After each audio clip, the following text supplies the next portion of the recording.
Death Valley National Park is entirely closed for weeks. A giant crack has appeared on a popular climbing route in Yosemite.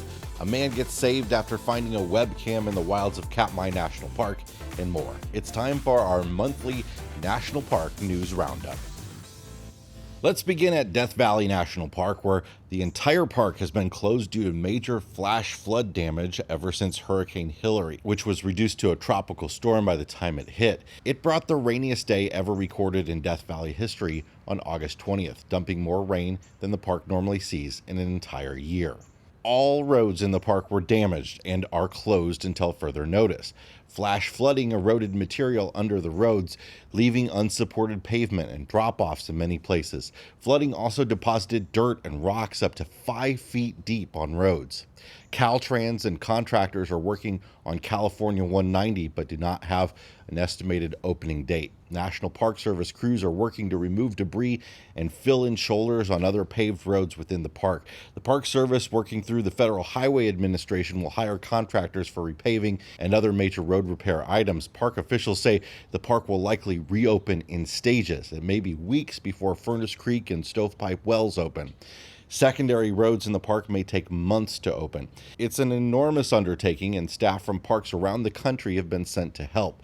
But it's going to take some time. Death Valley National Park is larger than the states of Rhode Island and Delaware, with over 1,400 miles of roads. A sudden 200-foot crack has emerged near Yosemite's Royal Arches Cliff, which led to immediate climbing, even when it was growing.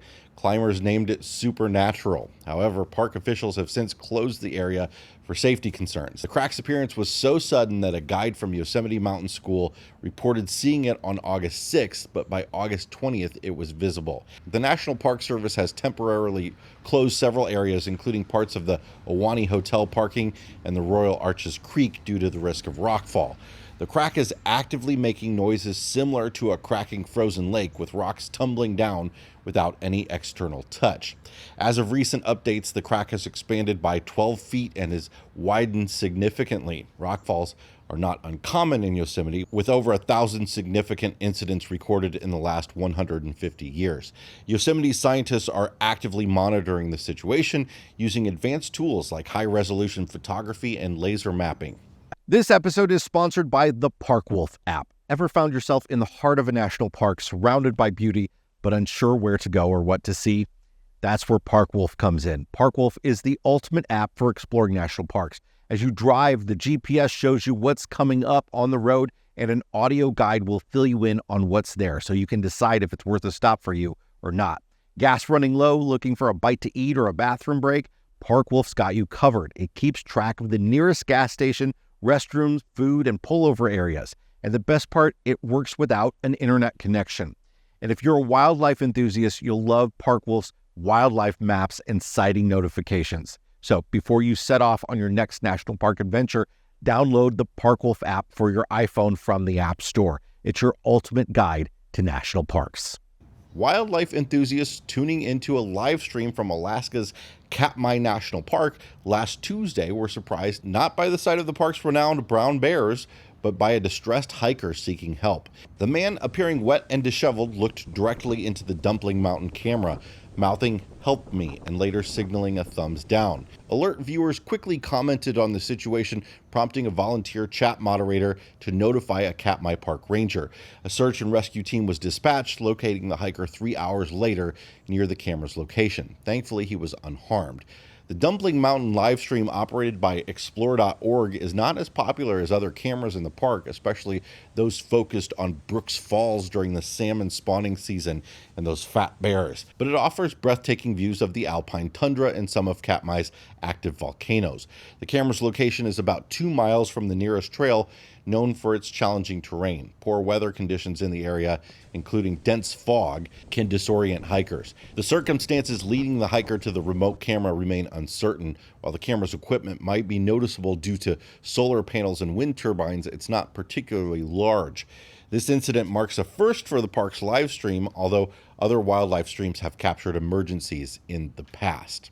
The U.S. Department of the Interior has announced that visitor spending in communities near national parks in 2022 resulted in a record high $50.3 billion benefit to the nation's economy and supported 378,400 jobs.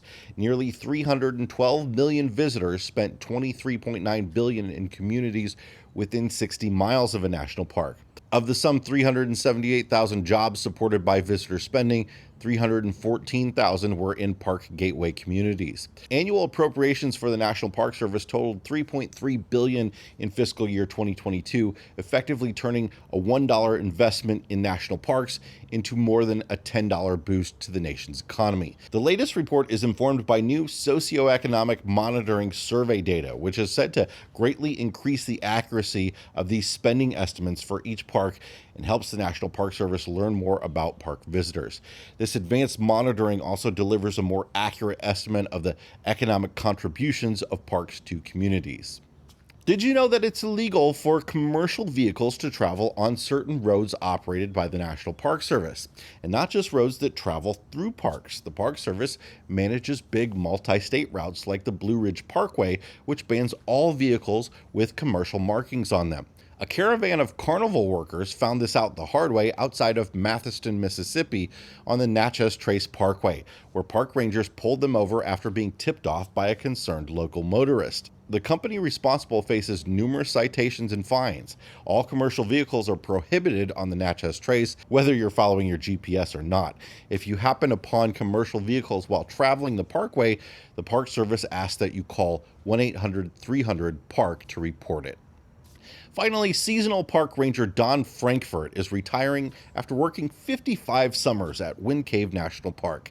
He began his ranger career in 1967, and since then, he estimates he led more than 100,000 people through the cave. His life changed from a chance encounter with a park ranger at Carlsbad Caverns when he was on a family trip in 1962. His mother happened to ask a park ranger about his job, and the ranger replied that he was a seasonal employee. Years later, when he was looking for a summer job, Frankfurt remembered that encounter and that the National Park Service hired summer workers. Having grown up in New York City, he wanted to experience a classic Western national park with mountains, waterfalls, and open spaces. He applied to 10 parks, but the only response he received was a telegram from the superintendent at Wind Cave National Park offering him a job for the summer of 1967. He planned to stay a year. One summer turned into 2, then 3, and eventually he'd meet his wife Kim, a fellow ranger, and it later turned into a family affair when his son Sam and future daughter-in-law April also worked as seasonal employees at the park.